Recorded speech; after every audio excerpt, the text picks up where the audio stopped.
Hello friends, আজকে আমি দেখাবো কিভাবে আপনি আপনার মোবাইল ফোনের 5G নেটওয়ার্ক স্পিড বাড়াবেন।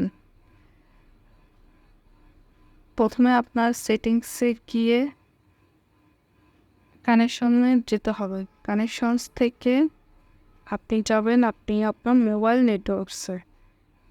নেটওয়ার্কস থেকে আপনি যাবেন access point names and access point names থেকে আপনাকে অ্যাড করতে হবে এক্সেস পয়েন্ট অ্যাড কীভাবে করবেন এখানে দেখবেন নেম আছে নট সেট করা। আপনি এখানে ইন্টারনেটের আই দিয়ে দিবেন।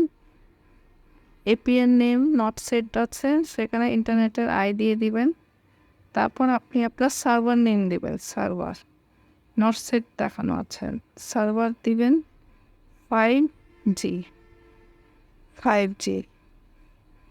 ওকে, দেন আপনি যাবেন APN protocol, access point protocol.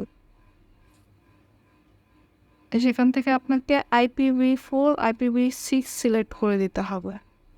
তারপর আপনি 3 ডট থেকে সেভ করে দিবেন আপনার সেটিংসটা সেভ করার পর দেখবেন আপনি যে অ্যাক্সেস পয়েন্টটা সেট করেছেন সেখানে দেখা যাচ্ছে।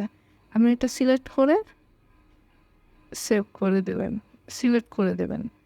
তারপর আপনি দেখবেন আপনার এরোপ্লেন মোডে যাবেন। এরোপ্লেন মোডটা একবার অন করবেন আর একবার অফ করে দেবেন।